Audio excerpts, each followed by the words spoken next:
Once again, I welcome all the passionate and the progressive educators. Your presence over here in the session itself is a sign that you definitely want to make a difference in the life of the child. Today's session will primarily be, we will be discussing about the pedagogies from the National Curriculum Framework that is also called as NCF, and that is applicable for our school education from 2023. And the flow of the session will be something, I've divided the session in 4 parts, where we will be dealing with the key elements and the characteristics of NCF, moving to the pedagogies or the approaches that we need to adopt at various stages. Then what are the 5 steps learning process that NCF has suggested, and it is taken from our ancient Indian culture. And then moving to the components that you should have in your planning while you're doing your lesson planning as per NCF. So this is what we are going to primarily cover up. And last, we will have after the session gets over, we will open for the question answer round. Now, as I've already asked you all to please join through slido.com, and you are already there. So there is the first question over there, right? Yeah. Can you please join the quiz? So the first quiz is, I have many people joining the quiz. We have 8 of them who have already joined the quiz.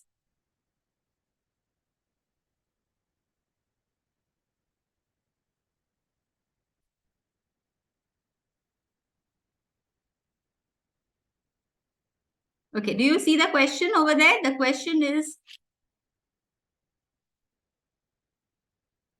I have only 15 people who have just joined. I'm waiting for a few more to join. We are already 100 of us and only 15 have joined this. I can see the names also here who have joined. I want this screen to be full. There's so many of us. Yeah. Yes, CB ma'am. Just a second. I'll just take you.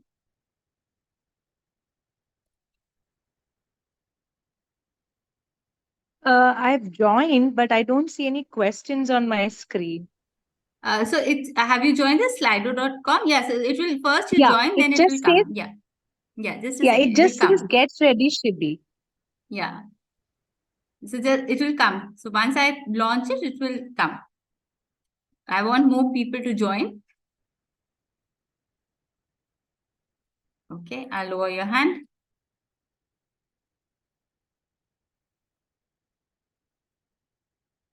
All right.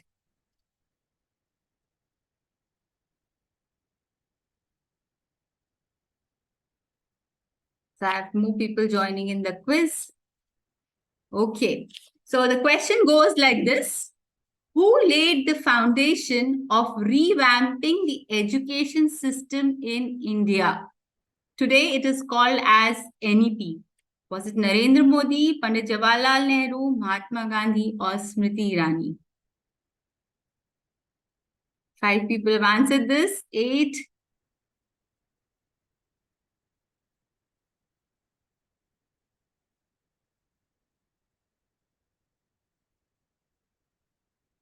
So those who have just joined, you have to write on the Google browser slido.com and the code which is mentioned over here. Excellent. So we have 20 answers there. Some of you are putting in the chat box, but if it would have been on the Slido, it would be all the more better. Okay, this shouldn't have taken so long. So let's see what's the answer. So many of you have said Narendra Modi and only 18% of you have said Mahatma Gandhi. Okay, so in fact, let's get our thoughts right. So basically the foundation, so Ruchi Kalia was the first one who answered this in 17 seconds. So Ruchi, congratulations to you for this. Let's move ahead. So Mahatma Gandhi in 1937 laid this foundation through Nai Talim, where he spoke about the head, if you remember this is always talked about, right? The training of three heads, head, heart, hand, teaching in the local community, through your local language, your mother tongue has to be a part of your education, use of productive work, learning beyond textbooks, participation of local community in education, and also multiple skill. So this was laid in 1937, which was way down, and that vision is what we see today percolating down in our NEP also. Okay, so let's go ahead and see and explore this picture once again. Okay, can you all have a look at this picture?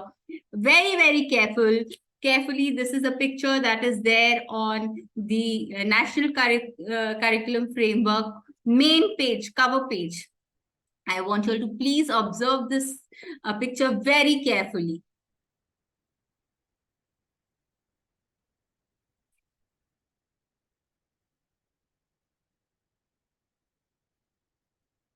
Yes,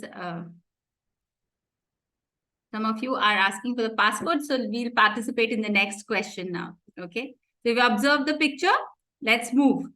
Okay, so you have to be ready for some kind of participation. We cannot be just listening out. We need to participate also. So what kind of teaching learning activities do you observe in the picture? Okay, the answer you will be giving to me is on your Slido. So those who don't have the code, please mention 15221538. So please answer it only on your Slido and not in the chat box, please. Okay, experiential learning, learning by doing. 15221553 is the code. We have to write the answer over there. So let's see what people have to say. Let's see maximum people, what do they say? Learning environment, environmental learning, okay? Experiential learning. Learning by doing, practical learning, teamwork.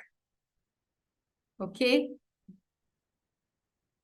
Some more answer, only 16 people have responded till now. I want more answers to come in over here.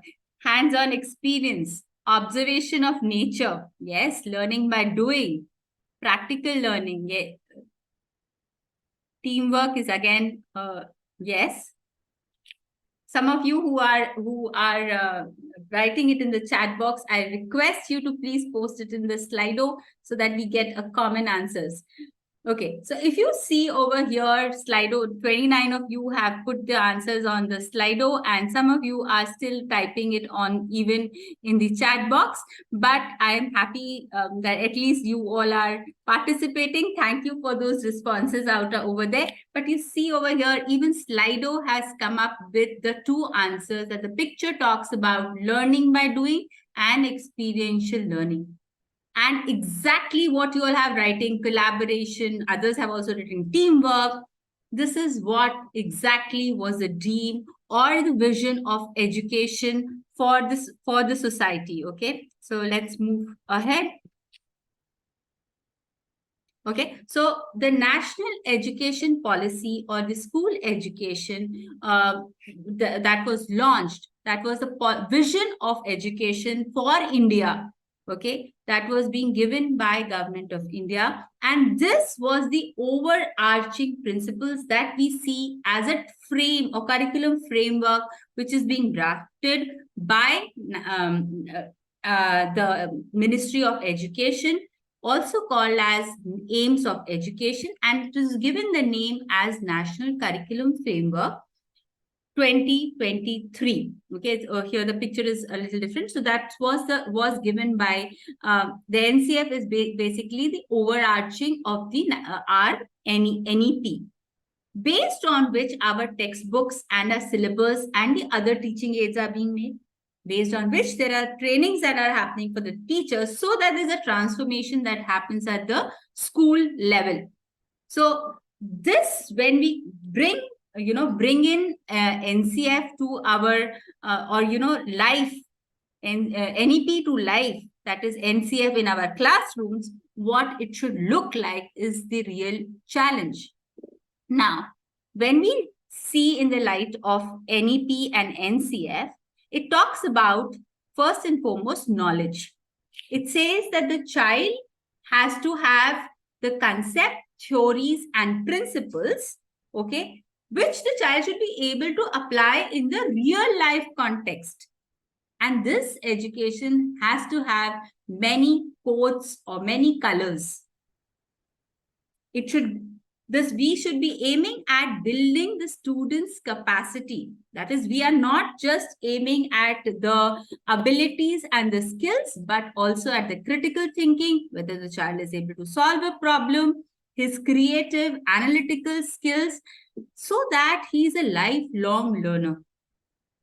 Then it talks about values and dispositions. When we say values, what does it say? It means that ethical, moral. So it is about the individual beliefs or behavior which the child is going to form.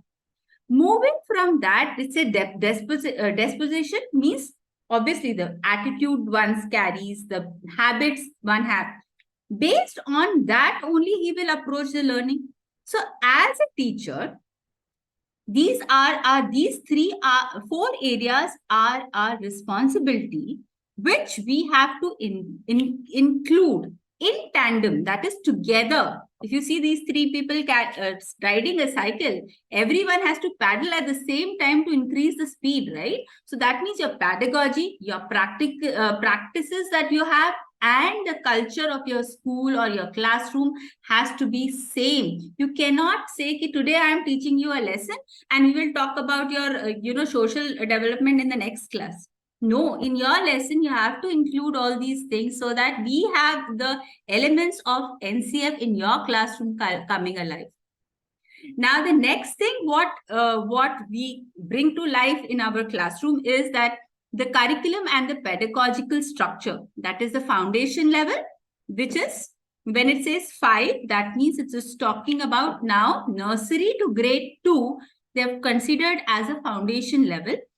Preparatory, you all know this, it's a revision, it's like 3 to 5, middle stage is 6 to 8, and secondary stage is again 9 to 12. So all the learning standards, the pedagogy, every stage has to be different. We cannot have a pedagogy of a foundation stage moving on to a middle stage, which we were already doing, but now more emphasis is laid on it. And when you're talking about the child development, it has to be holistic. We're not talking only about the core academic subject, but also about the emotional development, the critical thinking, whether the child is able to do that. Is there the child able to resolve the conflict? Is there a character formation? Are we talking about health and well-being of the child? Are we talking about the manners the child has? And above all, is the child able to apply that? That is the hands-on, is the most important aspect of this.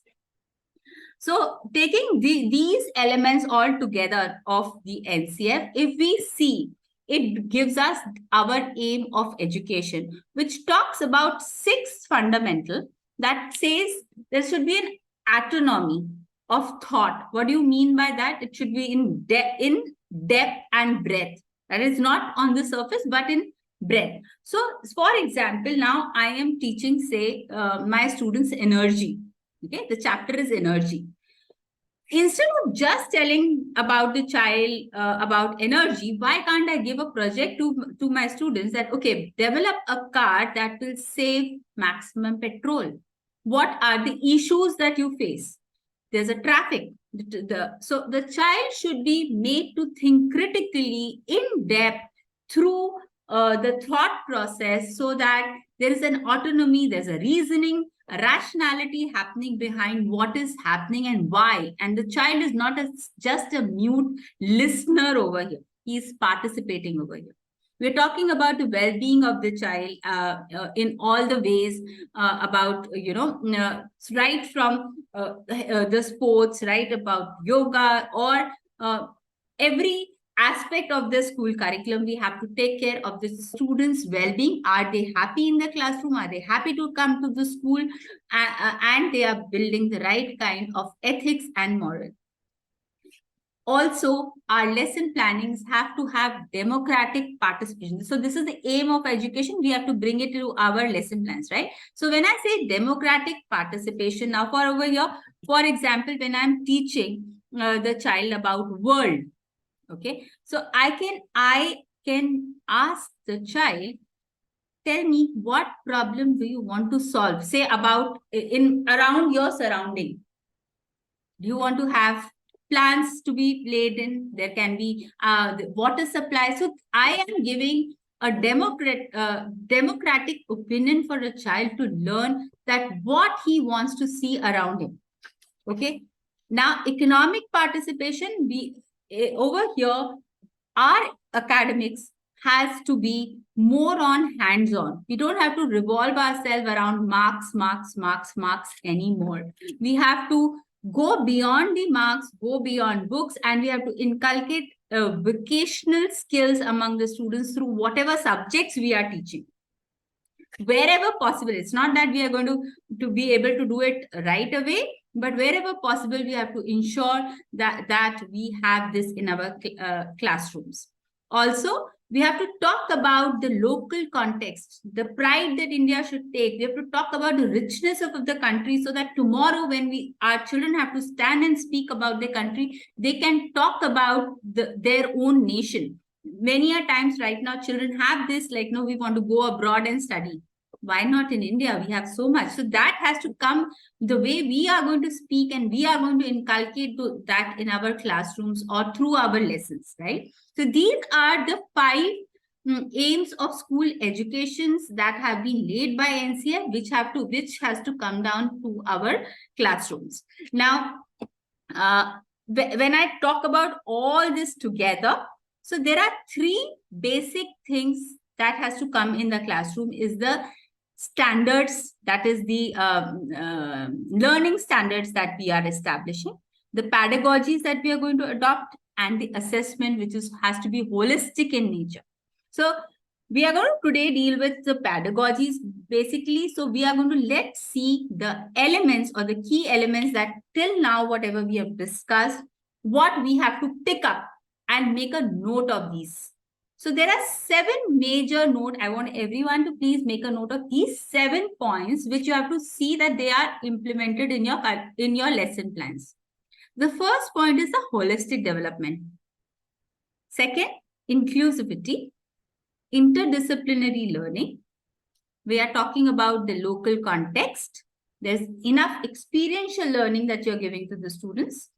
When we are talking, it has or taking a lesson, it has to be a competency-based education. Competency-based education over here means the concepts that we are going to take up should be not that we are talking too much about it, but in depth and building upon the concepts only, which is important, and not diverting the children from the main aspects of the learning, the skills and the dispositions that we're going to build.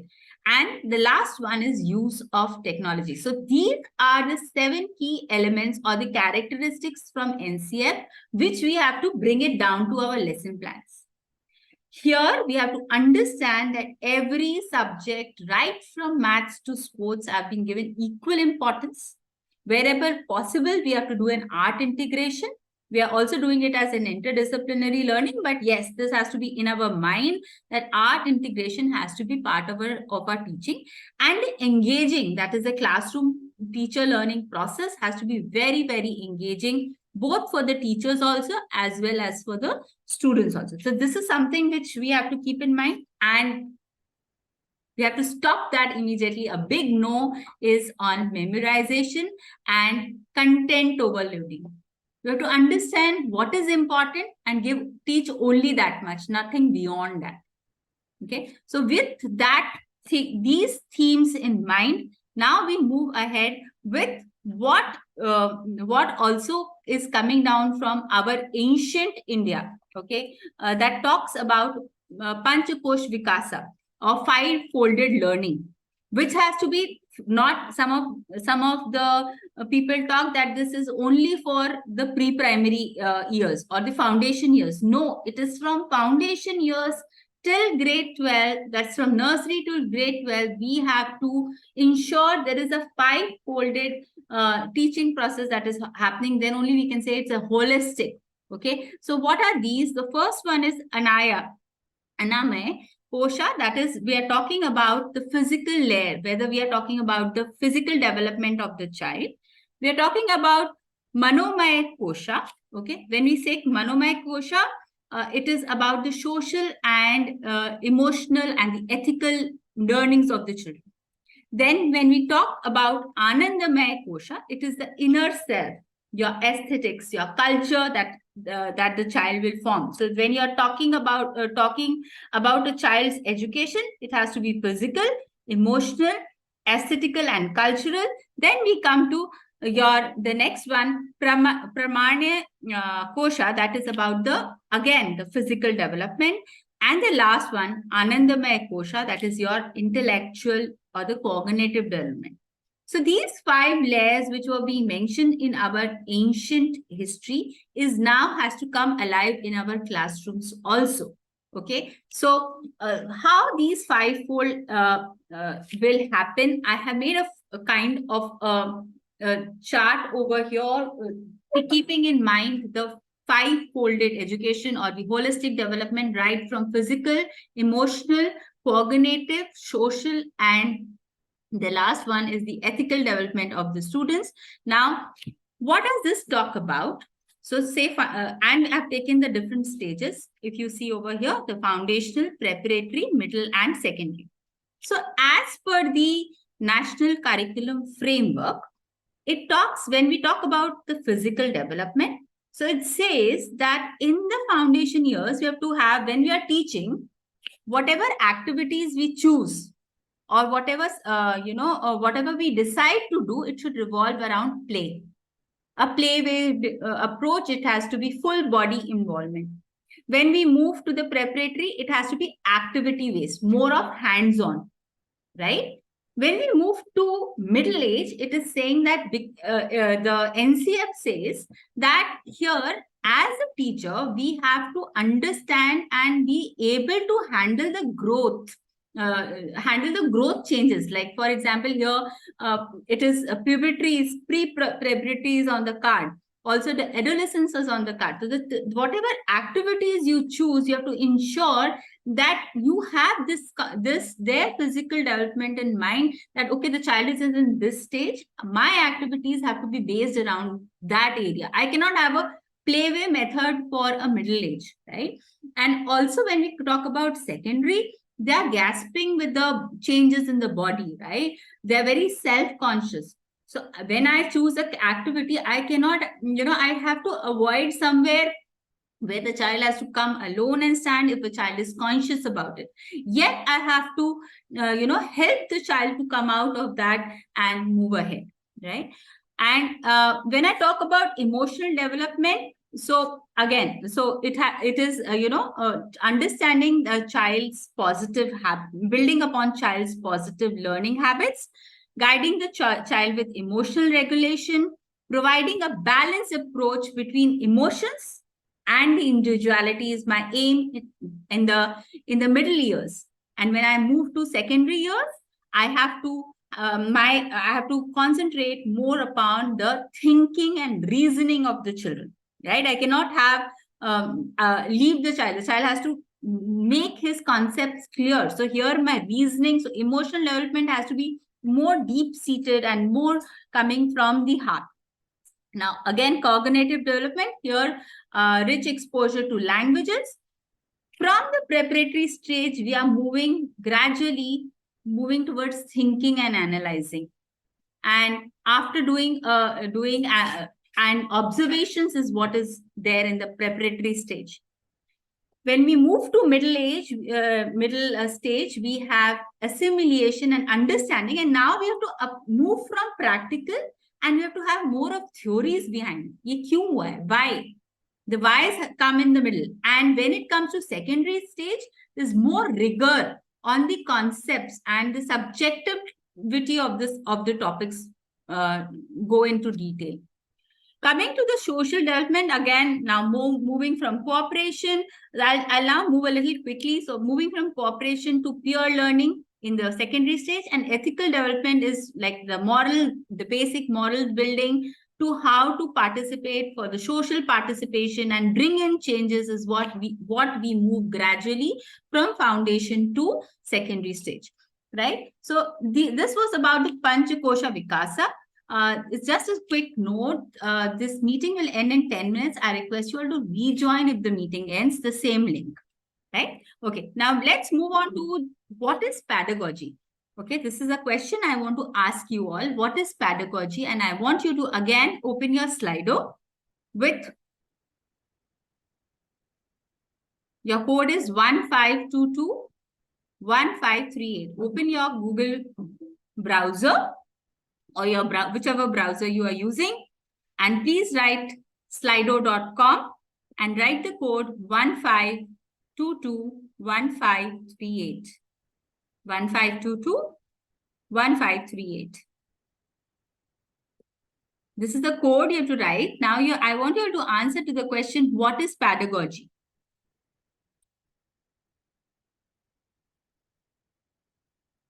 Teaching methodology, okay? I want people to please join in and please write your answers. It will be really a great fun to know what so most of you are saying it's teaching methodologies, way of teaching. Excellent. So what has come out is way of teaching, methods, theoretical practice, tools, aids. All right. So, but overall, most of you, what you meant was way of teaching. Let's wait for more answers to come in because there are many people who are still typing. I can see them. Academics, learning by doing, strategies of teaching, great. Teaching methodologies and practices, wonderful. Lead the child, okay. Imparting the curriculum. All right. So way of teaching, strategies of teaching, learning by doing is what we are getting. I thank you so much for your responses over here. And let's move on to the next part of it. Yes, considering the child's developmental age and the concepts we want to develop and what mode of inquiry we would like to take, we decide the methods and practices. So now you have written your 7, all of you have written those 7 points or the key points that you have to incorporate. So that has to come into practice or your teaching methodology so that the child can learn and grow in a holistic manner. And where your focus is also on the curricular goal and the competency and the learning outcomes, right? So pedagogies, when we decide, so as per NCF, each stage has a pedagogy and they have defined it, and I have tried to show you in the form of the pictures also over here. Foundation stage, pedagogy will remain play-based and emphasis more on caring, right? If you see over here, they are more everything like they're doing numbers, but still they are doing it in a play way manner. Preparatory stage is more of the activity learning, right? If you see over here, they are discovering themselves, how things are happening, and the children are learning. That is from grade 3 to 5. We move to middle age. Here, there has to be a balance, a judicious balance between the direct instructions what teachers is giving, and also the child has to be given the opportunities to explore, think critically, do hands-on, and build their own meaning of their learnings, right? When we move to secondary stage, it is more now, emphasis is more on subjects and key concepts. And here the children go much in depth about a concept. And that's the reason, because we have to accommodate this entire thing. Now your syllabus, CBSE has reduced the syllabus for each grade so that you can accommodate these elements in your lesson plans. So with that, we move on to the next question, which I want to ask you. What are the major components of a teaching plan? What are the major components of a teaching plan or your lesson plan? Again, slido.com, you're going to open and you are going to type the code. If you have not yet typed, 1522 1538.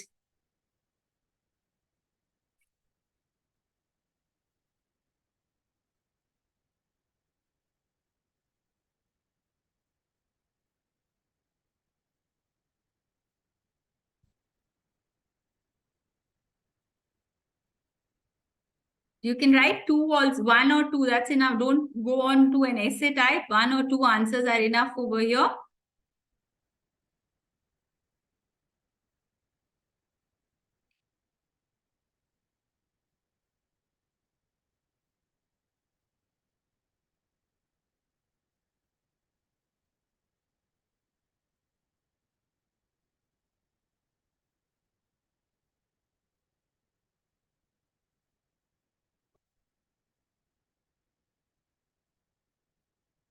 Okay, so we have over here the answers coming in.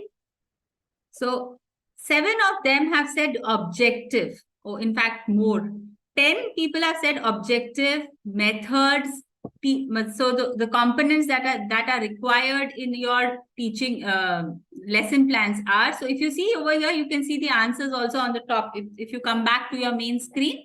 So 13 people said that the major component of your lesson plan is objective. That is lesson objectives, your learning outcomes, right? Then the methods that you're incorporating. What teaching aids topic, of course, is important. Then, so majorly, these are the things. But now let's come and try to understand what are the key or things that you need to do before be ready with when you are planning your lesson. Okay. So first thing is, which is very important, is that you have to have the competencies, that is the concepts you want to teach to the children, very, very clearly laid out. If that is not laid out, your learning outcomes will be not in place. What then, if your learning outcomes are not in place because you don't know what you're trying to teach, your lesson objectives will not be in place. So first thing, identification of the competency is very important. You need to be very clear what you want from your students. Then what will be, of course, all of you said methods. So what methods will you adopt? Is it a direct teaching, teacher guided, student led? Okay, so you have to be very clear with that. Next is you have to assess students' prior knowledge. Now, this can be different ways where pedagogies you can choose how will you assess, but it's very important. Then the content and the material you use, some of you have said teaching aids that you'll be using. Yes, of course, teaching is things you have to be ready with. How much, very important, duration and sequence of the activity. When, what you will do, how much time are you going to spend on that? If you go haywired with this and you have not thought of that, your lesson goes for a toss. So I'm not going into details of lesson planning, but these are the major important things, because now with NCF, things that are being laid down, you will be doing a lot of activities in your classroom. And if this is not in place, the duration that you want to spend on each activity, your lesson plan will go haywired, and then you will feel very restless that you've not done justice to your students, right? Then you will decide the specific strategies.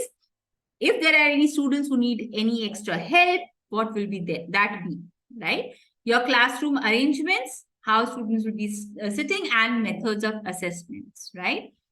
With that, if we move on to our lesson plan, so CBSE has suggested from the ancient India 5 folded lesson plans. So when you're doing all these things, the flow of your lesson, how it has to be? It has to start with an introduction, which is also called as Aditi.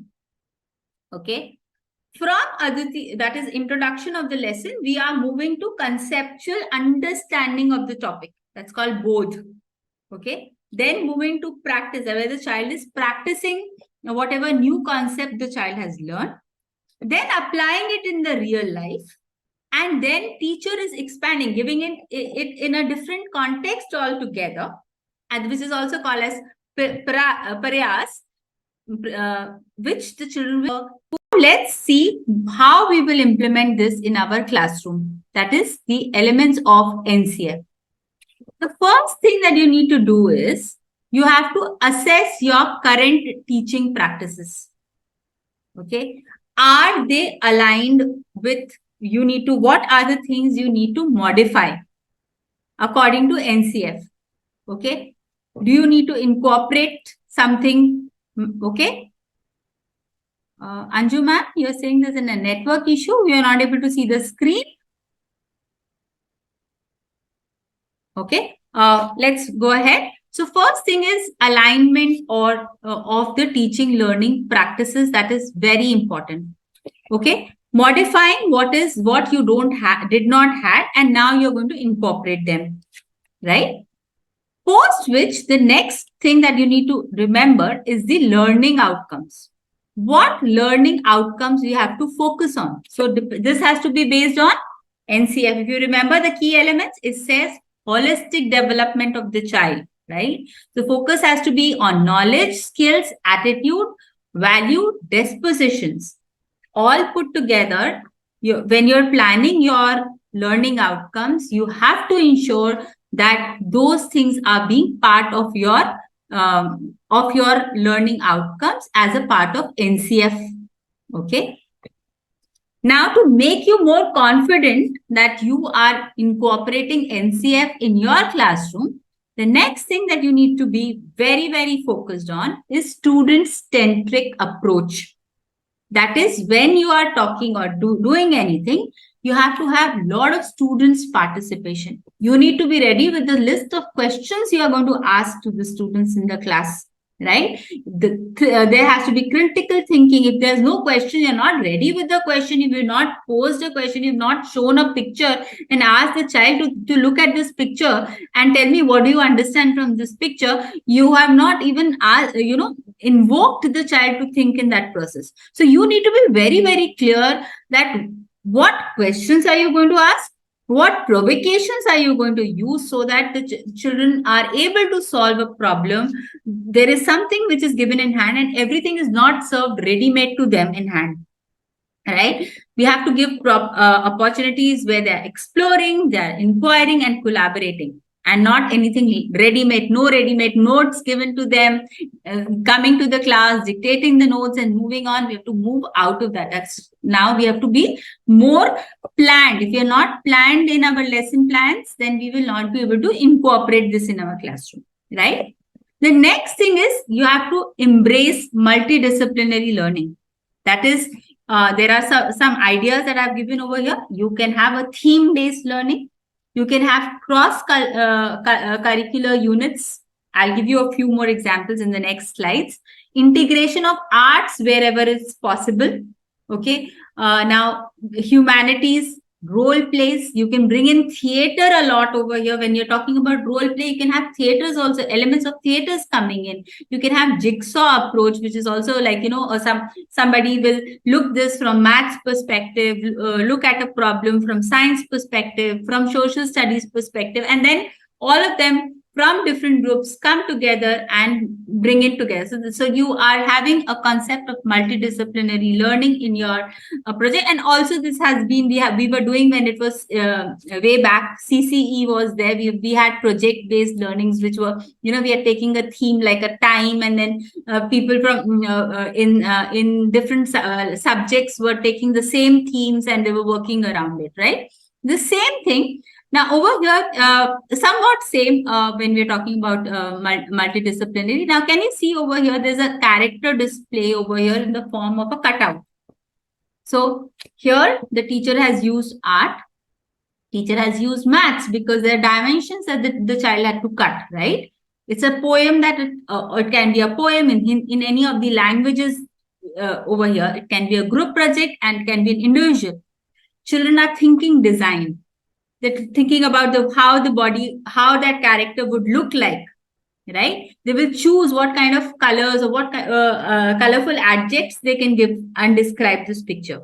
And then there's a written material, there's a character description also the child can. So here there's an integration, or if you see there's a multidisciplinary approach. I'm a science, English teacher, but I've taken care of all the subjects. I did not get involved with the maths teacher and an art teacher. It's just, I've done this, but I can always discuss that how I can use this. What are you doing in your subject that I want to teach this and I want to incorporate from your subject also. Collaboration amongst the teacher will also help a lot for the students also, right?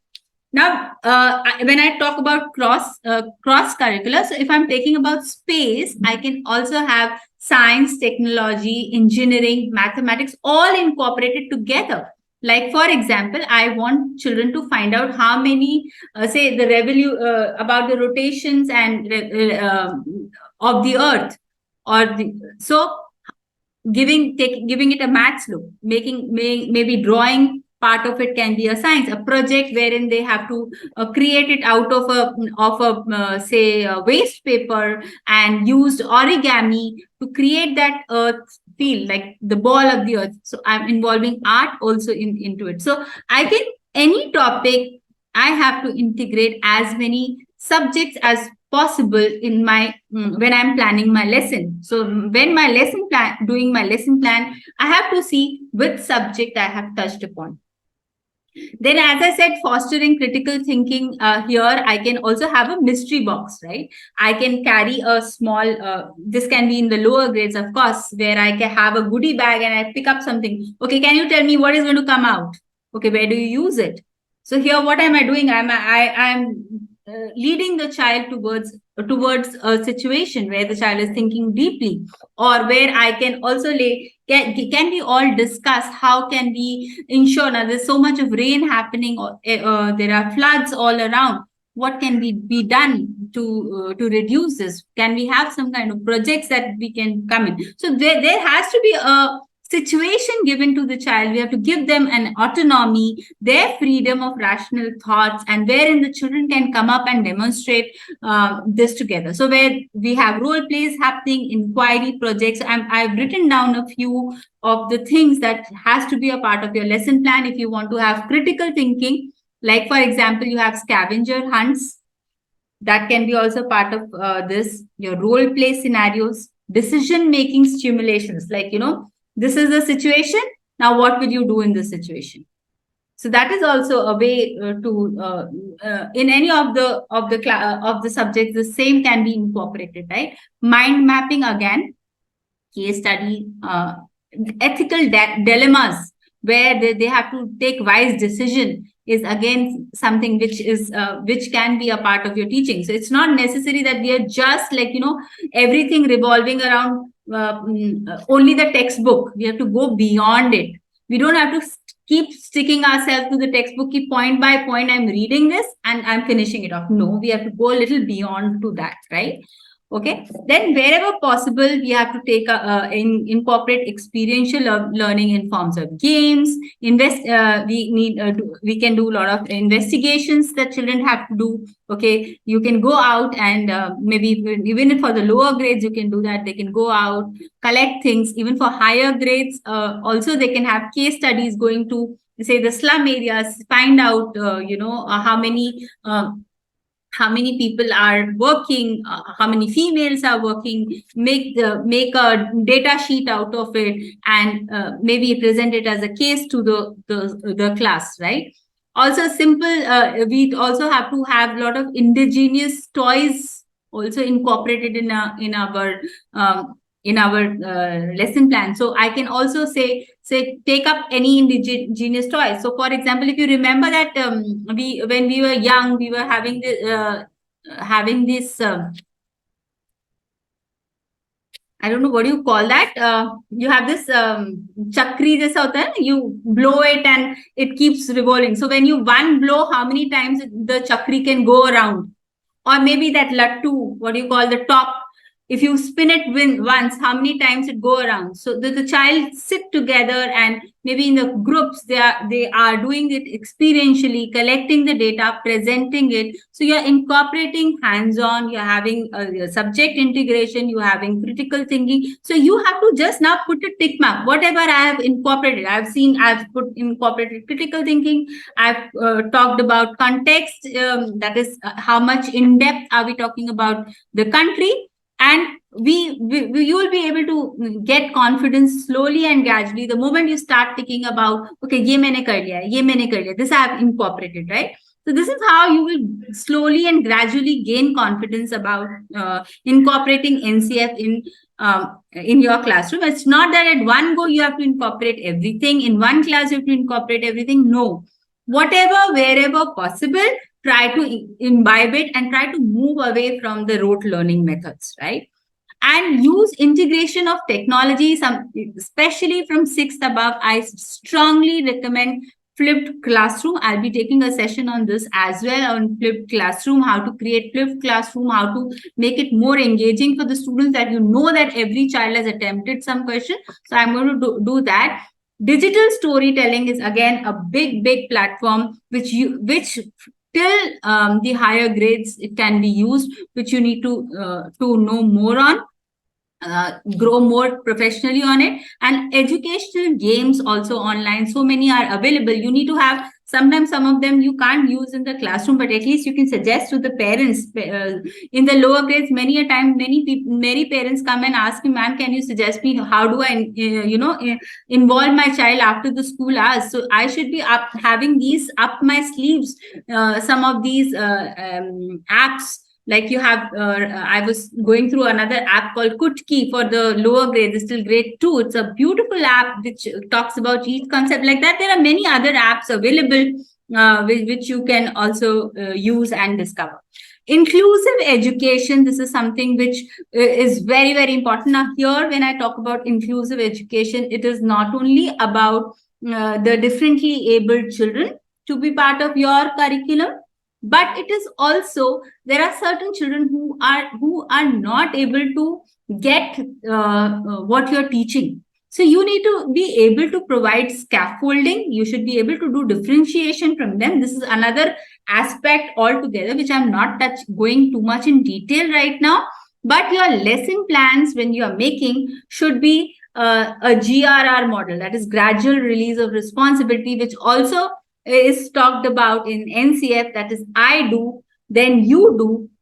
So sorry, I do, we do, and then you do. That is, first I am doing it alone, the teacher is doing it, then the teacher and the child does it, and then the child does it alone. That's what is the main purpose of your scaffolding and differentiation, which you need to deal with.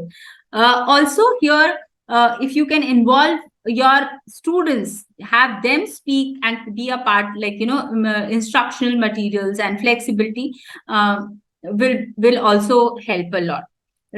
Sorry, just a minute. Okay. We move next. As I said, promoting well-being here, having mindful activities with the children, talking about the SCL, the physical, also gratitude, general, small, kindness, act of kindness. Now, this can be, this month we will have a kindness week. Every week you have to do one act of kindness. So here you are trying to not teach kindness as a subject, but through your daily act, right? And it is not only that the child is doing, you have to show the child also that this is what I did today. Give them example, because you are a role model to them, right? What you can do, nobody else can do that, right? So last is that you need to keep evaluating this, whether it is working or not working. Reach out to the parents, to your students, what they are finding it difficult, and keep evaluating your lesson plans, which is very important. Initially, we might fail, we might not get it there, but unless and until we don't try and don't come out of our comfort level, we will never be able to implement NCF in our classroom. So we have to come out of the comfort level. These are a few, I've put this together as the teaching strategies that you, for each grade that you can use.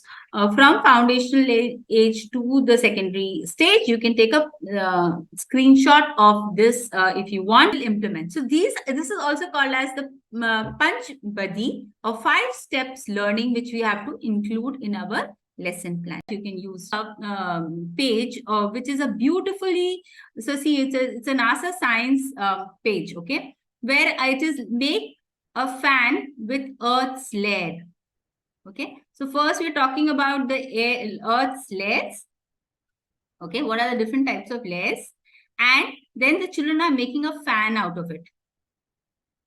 Right? So I'm integrating, I'm teaching it in 2 ways. It's an art and a science integration. So I will definitely recommend you people to please have a look at this website. It's a beautiful collection of activities, as well as, there are so much to take, so many takeaways. It's for all subjects. If you are an educator, it's a separate. For students, it's separate. right? So definitely please go and discover and explore more on this nasa.govern website. All right. Okay. Coming back, before I close the session, I want you all to please watch this video. So what I want to ask you one question over here. If you've seen that video, can you relate that professionally? What have you understood from that? Yeah. Yes, ma'am. When the teacher keep in mind the child's like welfare and future, I think when he prepares accordingly, the purpose would be served. Absolutely correct. So we as educators have to ensure that we have that bacha, the child in our class, in our mind when you're making a lesson plan, right? So with that, I have come to the end of the session.